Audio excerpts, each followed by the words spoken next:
आज देव दिवाली है। देव उठनी इसको एकादशी भी बोलते हैं। बोलो राधे कृष्ण भगवान की जय। आज तुलसी विवाह है।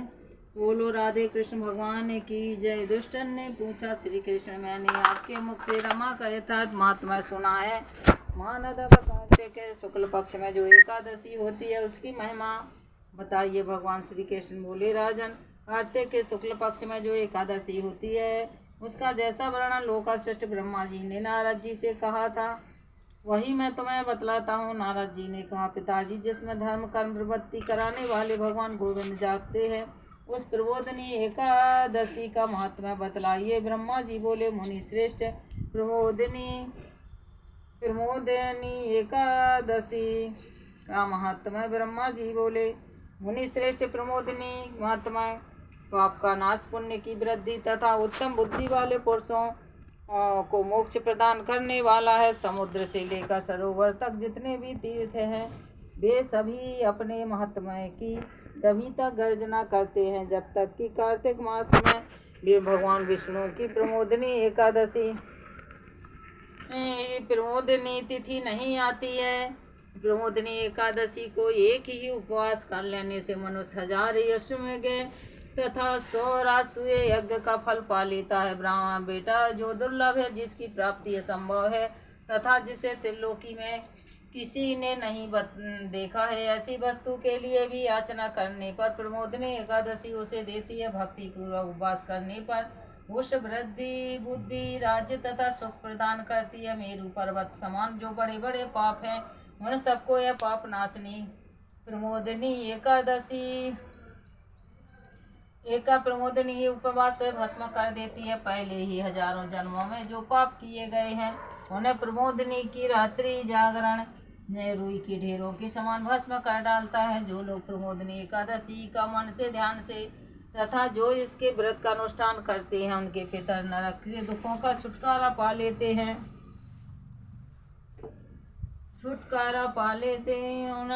कठिन फल की प्राप्ति प्रमोदनी एकादशी को जागरण करने से अनायास ही मिल जाता है। संपूर्ण तीर्थों में नहाकर स्वर्ण और पृथ्वी दान करने से जो फल मिलता है श्री हरि के निवृत्ति जागरण करने मात्र से मनुष्य प्राप्त कर लेता है।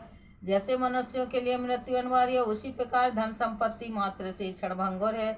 ऐसा समझकर एकादशी का व्रत करना चाहिए। तीनों लोकों में जो कोई भी तीर्थ संभव है वे ही इस व्रत को करते हैं। तीर्थ संभव है वे सब प्रमोदनी एकादशी का व्रत करने वाले मनुष्य के घर में मौजूद रहते हैं। कार्तिक की हर मोदनी एकादशी पुत्र और पुत्र प्रदान करने वाली है। जो प्रमोदनी को उपासना करता है वही ज्ञानी है, वही योगी है, वही तपस्वी और जितेंद्रिय है। तभी उसी को भोग और मोक्ष की प्राप्ति होती है। बेटा, प्रमोदनी एकादशी को भगवान विष्णु के उद्देश्य से मानव स्नान, दान, जप, होम, मनुष्य तिथि को उपवास करके भगवान माधव की भक्ति पूर्वक पूजा करते हैं। वे 100 जन्मों से पापों से छुटकारा पा जाते हैं। इस व्रत के द्वारा देवेश्वर जनार्दन को संतुष्ट करके मनुष्य संपूर्ण दिशाओं को अपने तेज से प्रकाशित करता हुआ श्री हरि के वैकुंठ धाम को जाता है। प्रमोदनी को पूजित होने पर भगवान गोविंद मनुष्यों के बचपन, जवानी और बुढ़ापे में किए हुए 100 जन्मों के पापों को चाहे वे अधिक हों या कम हो धो डालते हैं। सर्वथा प्रयत्न करके संपूर्ण मनोवांछित फलों को देने वाले देवादिदेव जनार्दन की उपासना करनी चाहिए। बेटा, नारद जी भगवान विष्णु के भजन में तत्पर होकर कार्तिक में पराय अन्न का त्याग करता है और चंद्रायण व्रत का फल प्राप्त है। उस दिन जो प्रतिदिन शास्त्रीय चर्चा से मनोरंजन करते हुए कार्तिक मास में व्यतीत करता है वह अपने संपूर्ण पापों को जला डालता है और 10,000 यज्ञों का फल प्राप्त 10,000 यज्ञों का फल प्राप्त करता है। कार्तिक मास में शास्त्रीय कथा के कहने सुनने से भगवान मधुसूदन को जैसा संतोष होता है वैसा ही उन्हें यज्ञ, दान अथवा जप आदि से भी नहीं होता। जो शुभ कर्म परायण पुरुष कार्तिक मास में एक या आधा श्लोक भी भगवान विष्णु की कथा वाँचते हैं उन्हें 100 गोदान का फल मिलता है।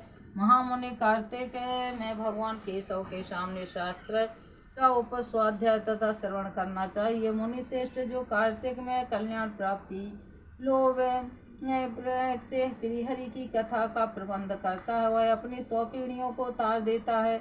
जो मनुष्य सदा नियम पूर्वक कार्तिक मास में भगवान विष्णु की कथा सुनता है, उसे सहस्र गोदान का फल मिलता है। जो प्रमोदनी एकादशी के दिन श्री विष्णु की कथा श्रवण करता है, उसे 7 दीपों से युक्त पृथ्वी दान करने वाला फल प्राप्त होता है। मुनि श्रेष्ठ जो भगवान विष्णु की कथा सुनकर अपनी शक्ति के अनुसार कथावाचक की पूजा करते हैं, उन्हें अक्षय लोक की प्राप्ति होती है। नारद जो मनुष्य कार्तिक मास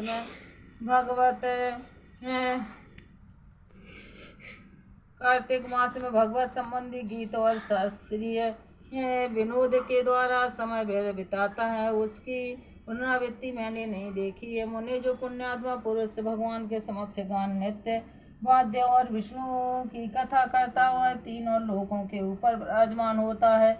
मुनि श्रेष्ठ कार्तिक की प्रमोदनी एकादशी के दिन बहुत से फल फूल कपूर और गजा और कुमकुम के द्वारा श्री हरि की पूजा करनी चाहिए। एकादशी आने पर धन की कंजूसी नहीं करनी चाहिए, क्योंकि उस दिन दान आदि करने से असंख्य पुण्य की प्राप्ति होती है। प्रमोदिनी को जागरण के समय शंख में जल लेकर फल तथा नाना प्रकार के द्रव्यों के जनार्दन की अर्घ्य देना चाहिए। संपूर्ण तीर्थों में स्नान करने और